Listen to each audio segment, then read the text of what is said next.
자, 다음 주제로 넘어가죠. 집권 여당 얘기 좀 해보겠습니다. 자, 국민의힘이 이제 가처분 결정하고 윤리위 추가 징계로 이준석 전 대표 발을 꽁꽁 묶어놓았다는 평가가 많은데 이준석 전 대표가 이렇게 밀려나는 거 보고 이 전 대표 지지했던 그 2030 이대남 청년들은 마치 내가 쫓겨나는 느낌이다라면서 감정이입들 많이 하시더라고요. 뭐 당연히 인간이 감정적 동물이기 때문에 감정의 영향을 받죠. 네. 그리고 지금 상당히 감정을 자극한 것도 맞고요.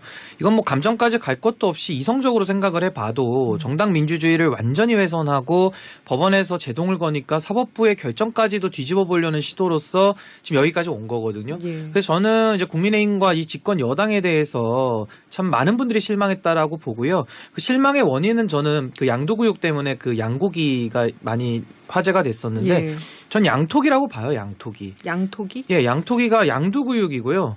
토가 토사구팽입니다. 그리고 기가 기고만장이에요. 이 세 가지가 지금 종합 세트로 지금 들어와 있거든요. 예. 양고기가 아니라 이건 양토기다. 그래서 이거 사실 저는 지금 지지율이 민주당하고도 한 10% 이상 차이가 나더라고요. 그래서 앞으로 이걸 어떻게 좁힐 수 있을까. 지금 이런 식의 국민들의 민심 내지는 국민들의 요구에 대해서 귀를 닫을 뿐만 아니라 완전히 국민하고 반대로 가고 있거든요. 그래서 예. 저는 매우 우려스럽다는 말씀을 드리고 막판에 이제 총선에 임박하면은 아마 또 우리가 잘못했습니다 하면서 무릎 꿇을 겁니다. 그것도 어느 정도 해야지 국민들이 받아주지 않겠습니까? 이런 식으로 거의 막가파식으로 해가지고는 국민들의 외면을 받을 수밖에 없다. 저는 매우 안타깝게 생각을 합니다. 이준석 전 대표가 가처분 또 추가로 낸다고 하는데 어떤 논리인가요, 이번에는? 뭐 이제 당연히 징계 사유 자체가 터무니없지 않지 않습니까? 그러니까 정치인의 말을 가지고서 지금 징계를 하는데 그 말도 뭐 아까 방금 말씀하신 혀깨문다라는 말이 더 막말이지. 네. 어떻게 그 신군부에 대해 비유를 하고 저도 방금 양두구육 쓰지 않았습니까?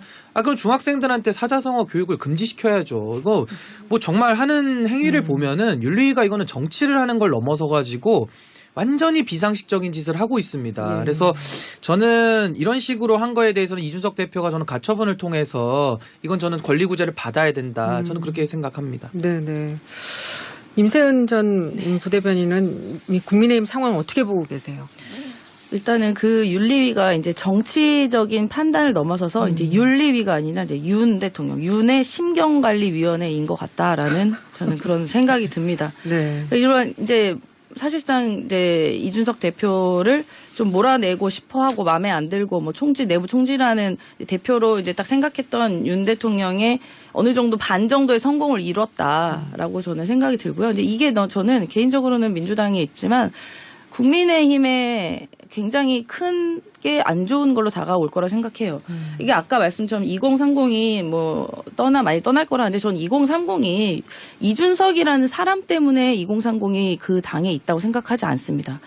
그러니까 2030이 느껴지는 것은 기성세대에 대해서 우리가 뭔가를 도전해서 쟁취할 수 있는 그러한 역량을 기르고 싶고 그런 사람이 있었으면 좋겠고 내가 그렇게 되고 싶다는 게 있거든요. 근데 네.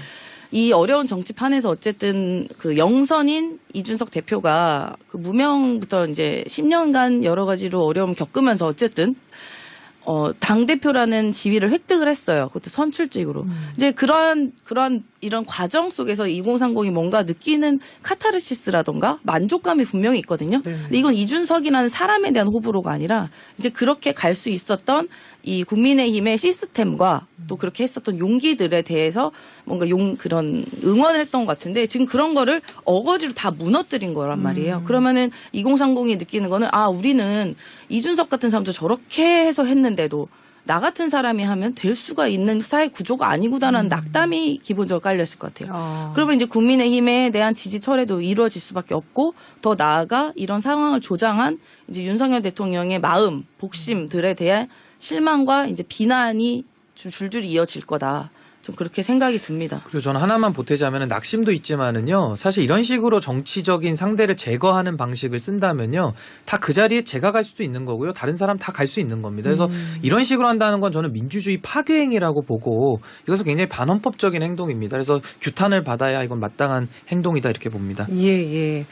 그 지금 이제 당대표 선거에 또 관심이 모아지고 있잖아요. 지금 국민의힘은 당대표 선출 거쳐서 총선까지 또 몇 가지 좀 로드맵이 있을 수 있을 것 같은데 누가 당대표로 선출되느냐에 따라서 그게 달라질 것 같아요. 지금 가능성 있는 당대표 후보 누구를 꼽을 수가 있을까요? 근데 저는 사실 뭐 언론에서 지금 많은 얘기들을 하고 있는데요. 네. 저는 국민의힘이 민주주의를 파괴하는 행동을 한번 했기 때문에 저는 다음 전당대회에서 어떤 당대표가 뽑히느냐가 중요한 것이 아니라 과연 그 선출된 당대표가 과연 몇 달을 버틸 것이냐.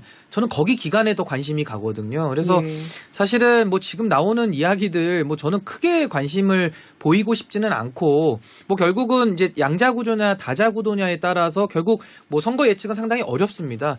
그런데 여기서 뽑힌 당대표가 과연 총선 때까지 지도력을 발휘할 수 있을까? 윤리위가 저렇게 그 활동하고 있는데 저는 매우 그 부분이 좀 불안 요인이다. 저는 이렇게 보고 있습니다. 예.